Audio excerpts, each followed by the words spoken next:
Islam came to the region of West Africa during the reign of the Umayyad Empire, when the Umayyad governor of Algeria, known as Uqba bin Nafi'i, came into contact with the nomadic Sanhaja tribes, who regularly traveled between modern-day Algeria, Mauritania, Mali, Niger, and Senegal. Uqba bin Nafi'i introduced these tribes to Islam, and they all embraced the religion. These tribes will later play a major role in spreading Islam further south into sub-Saharan West Africa through preaching and trade. In the next few decades, Islam continued to spread in West Africa through preachers, Sufis, and merchants from North Africa. Merchants from the Umayyad Empire eventually visited the Ghana Empire in West Africa, which resulted in the Fulani, Bambara, and Sinunke tribes embracing the religion of Islam. Muslim preachers continued to travel to the region during the Abbasid Caliphate, including the Arab scholar from Baghdad known as Al-Masudi and the Andalusian scholar known as Abu Bakr al-Zuhri, who both visited West Africa and contributed to spreading Islam in the region. In the 11th century, the Moroccan Sufi known as Abdullah bin Yasin traveled to the region of Senegal and established an Islamic school in the region, which led to thousands of locals embracing Islam. In the decades that followed, millions of West Africans had embraced Islam, and the first Islamic kingdoms were established in the region, such as the Takrur Empire, which ruled over modern-day Senegal.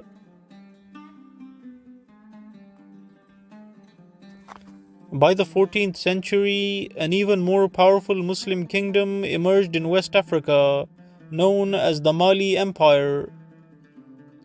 The Mali Empire reached its peak during the reign of Mansu Musa.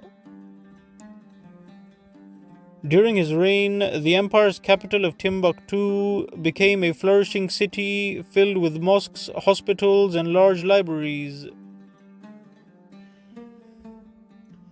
This flourishing economy attracted migration from other parts of the Muslim world, which included preachers that contributed to the further spread of Islam in the region.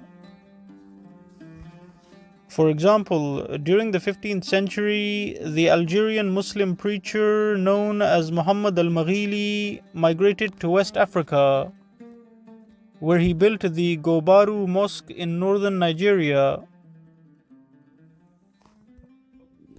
Many other mosques were built in West Africa during this period, such as the Great Mosque of Djenne in Mali and the Great Mosque of Kano in Nigeria.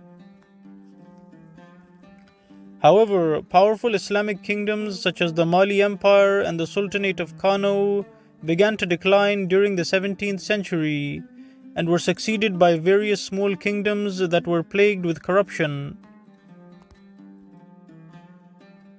The last powerful Islamic sultanate in West Africa was the Sokoto Sultanate, founded by the Muslim preacher known as Uthman Don Fadio, who overthrew the corrupt Sultanate of Gibir in 1804.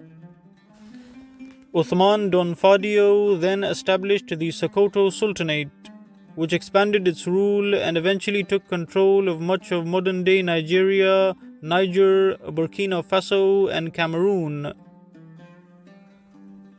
Uthman Don Fadio enforced Islamic law and abolished the previous government's policy of hereditary succession.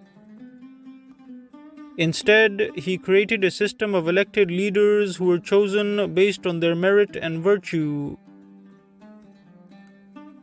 The Sokoto Sultanate also invested in scholars and produced great writers such as Nana Asma'u, who wrote books on Islamic law in 5 different languages. The Sultanate also abolished unjust taxes, provided food and clothing to the poor, and established a thriving economy, which exported products such as cotton, indigo, and tobacco. However, Muslim rule in West Africa began to decline after the rise of European colonialism in the region.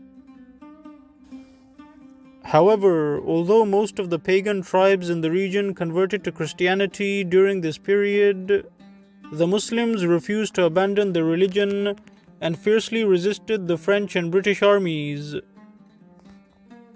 Many Muslim leaders, such as Samori Touré, led their followers in armed resistance against the French and British forces.